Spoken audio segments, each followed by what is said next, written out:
Halo Sobat X Science, jumpa lagi bersama Kak Herman dalam program kesayangan kita, X Science, Eksplorasi Sains.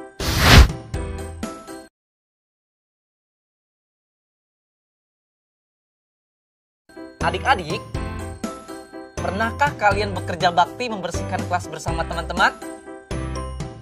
Nah, tahukah adik-adik, kegiatan bekerja bakti seperti mendorong meja, memindahkan kursi, menyapu, dan kegiatan lainnya terjadi karena adanya gaya yang dilakukan. Hah? Gaya? Apa sih gaya itu? Mau tahu tidak? Yuk kita simak penjelasan berikutnya. Gaya adalah tarikan atau dorongan yang menyebabkan suatu benda bergerak. Suatu benda dikatakan bergerak jika kedudukannya berpindah dari posisi semula. Adik-adik, gaya juga memiliki sifat-sifat tertentu loh. Apa saja sih sifat-sifat gaya itu? Yuk kita simak penjelasan berikutnya. Pertama, gaya menyebabkan benda diam menjadi bergerak. Contohnya, ketika ada mobil sedang mogok, kita dorong, dari tadinya diam menjadi bergerak. Meja yang tadinya diam kita dorong jadi bergerak. Menarik gerobak yang tadinya diam jadi bergerak. Kedua, gaya menyebabkan benda dari tadinya bergerak menjadi diam. Contohnya, pada saat seorang melempar bola, terus bola tersebut ditangkap. Bola tadinya bergerak, ketika ditangkap jadi diam. Itu adalah sifat gaya. Yang ketiga, gaya dapat menyebabkan benda berubah arah. Adik-adik pernah bermain bola? Pernah tidak menendang bola? Kemudian bola tersebut adik-adik sundul pakai kepala. Bola dapat berubah arah dikarenakan gaya yang diberikan pada bola tersebut. Keempat, gaya dapat menyebabkan benda bergerak lebih cepat.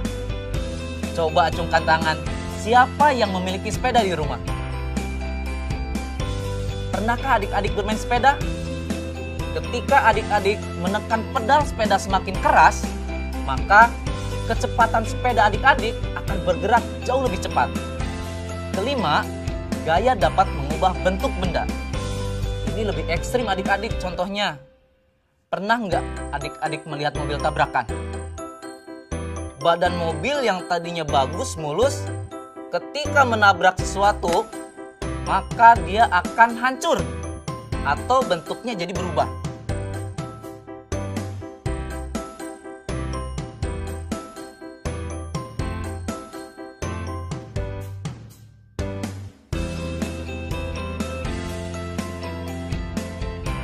Nah adik-adik, ternyata semua kegiatan yang kita lakukan sehari-hari tak lepas dari yang namanya gaya.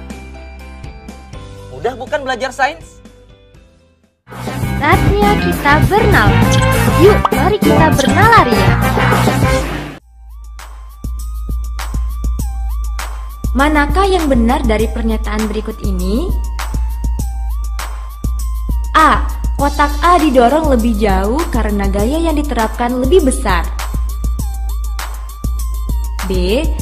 Lebih sedikit pekerjaan dilakukan pada kotak B karena gaya dan jaraknya lebih besar.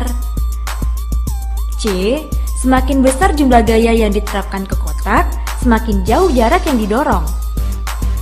D. Semua benar.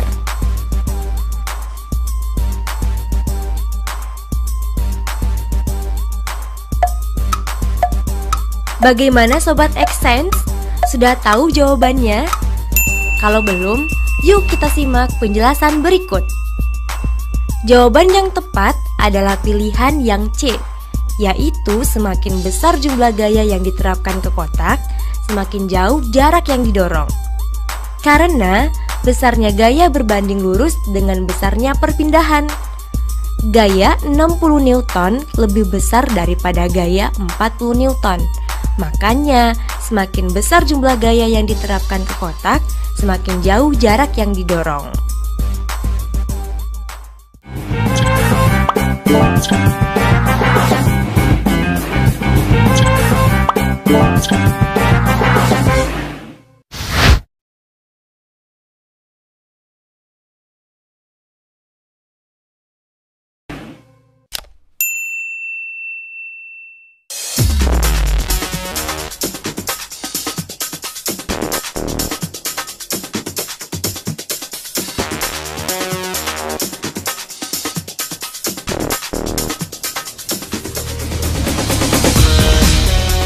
Sobat Xsense, sudah lihat tayangan tadi kan?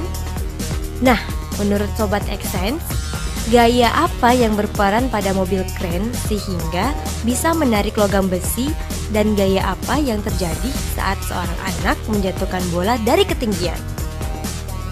Mau tahu penjelasannya? Yuk kita simak bersama penjelasan berikut. Adik-adik, ternyata gaya itu banyak jenisnya loh. Kira-kira apa saja sih jenis-jenis gaya itu? Baik, kita bahas. Yang pertama adalah gaya gravitasi. Contohnya, gaya gravitasi adalah gaya gravitasi bumi. Semua benda yang jatuh pasti akan menuju ke pusat bumi. Yang berikutnya adalah gaya gesek. Gaya gesek adalah gaya yang timbul akibat dua permukaan benda saling bersentuhan. Contohnya, ketika seorang anak sedang bermain sepatu roda. Dengan memanfaatkan gaya gesek antara roda dengan permukaan jalan, maka si anak dapat berjalan dengan sepatu roda. Ketiga, gaya magnet. Gaya magnet adalah gaya yang disebabkan oleh tarikan atau tolakan antara dua benda. Contohnya, ketika kita menarik paku yang terbuat dari logam dengan magnet. Keempat, gaya pegas. Gaya pegas adalah gaya lenting pulih atau gaya untuk kembali ke keadaan semula. Gaya pegas ini dapat ditimbulkan atau dihasilkan oleh benda yang sifatnya elastis. Contohnya, pada busur yang digunakan pada saat olahraga panahan. Kelima, gaya listrik. Gaya listrik adalah kekuatan yang dimiliki benda yang bermuatan listrik untuk menarik benda-benda yang ada di sekitarnya.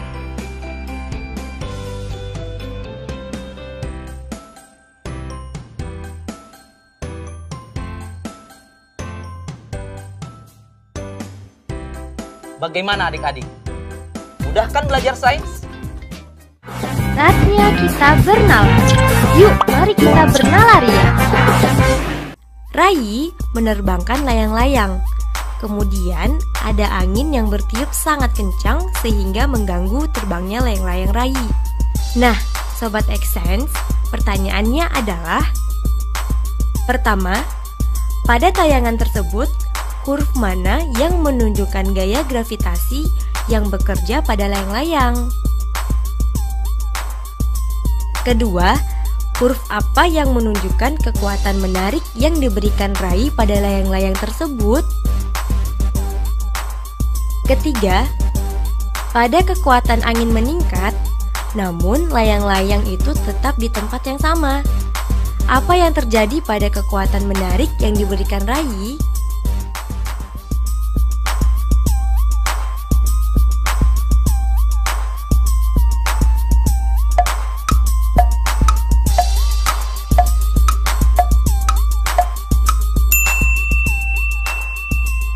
Bagaimana Sobat Xsense? Sudah tahu jawabannya? Mau tahu lebih jelasnya? Yuk simak penjelasan berikut. Gaya gravitasi pada layang-layang ditunjukkan oleh huruf C. Gaya kekuatan menarik dari Rai ditunjukkan oleh huruf D.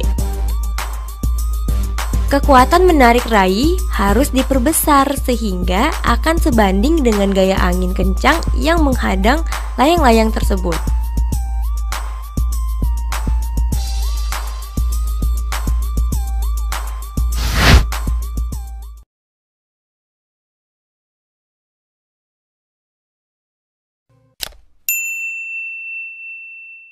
Halo Sobat X Science, jumpa lagi bersama Kak Herman dalam program kesayangan kita, X Science, Eksplorasi Sains.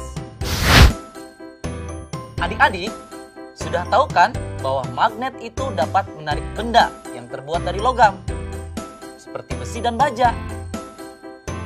Kali ini, kakak akan mengajak adik-adik untuk seru-seruan bereksperimen. Membuat menara Moore heksagonal di pinggir gelas loh. Nah, bagaimana caranya agar tumpukan Moore tersebut tidak jatuh? Kira-kira gaya apa saja sih yang terdapat pada eksperimen tersebut? Mau tahu jawabannya? Ikuti dan simak langkah-langkahnya ya.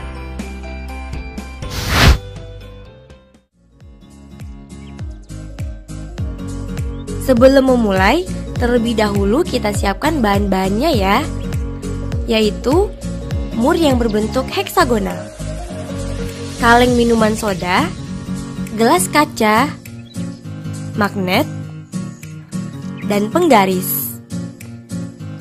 Selanjutnya, kita mulai langkah-langkahnya. Pertama, susun 2 buah kaleng soda dengan tinggi yang sama. Letakkan penggaris di atasnya yang nantinya digunakan untuk menjembatani menara. Kedua, tempatkan magnet di kedua sisi penggaris di titik tengahnya. Magnet harus saling tarik-menarik dan menahan di tempat yang sama. Ketiga, atur penggaris di atas 2 menara sehingga magnet berada di tengah. Letakkan gelas minum di atas meja di antara menara sehingga titik di tepi gelas berada di tengah magnet. Keempat, pasang Moore heksagonal ke magnet di bawah penggaris sehingga satu Moore heksagonal saling terhubung ke yang lainnya. Kelima, seimbangkan tumpukan Moore tersebut di tepi gelas dengan sangat hati-hati. Pastikan Moore heksagonal tersebut langsung di bawah magnet di tepi kaca. Terakhir, lepaskan magnet dan saksikan tumpukannya akan runtuh. Bagaimana adik-adik? Seru kan eksperimennya? Mau tahu kenapa bisa terjadi seperti itu?